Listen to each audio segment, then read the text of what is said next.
అమ్మా అమ్మా చచ్చిపోయే ముందు నీ ఆఖరి కోరికేంటో చెప్పమ్మా.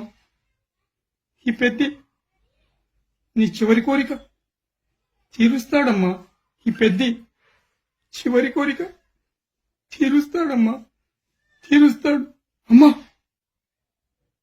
ఏంటి నీ చావు క్యాన్సిల్ చేసుకుని ఇప్పుడు నీకు పెళ్లి చేయాలా?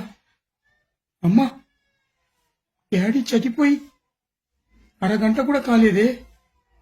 డాడీ స్వర్గానికి వెళ్ళాడో నరకానికి వెళ్ళాడో కూడా యముడు చెప్పలేక కన్ఫ్యూజ్ అవుతున్నాడమ్మా, కన్ఫ్యూజ్ అవుతున్నాడు.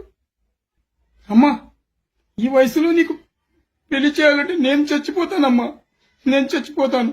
ఇంత భయంకరమైన కోరిక ఈ పెద్ద తీర్చలేడమ్మా.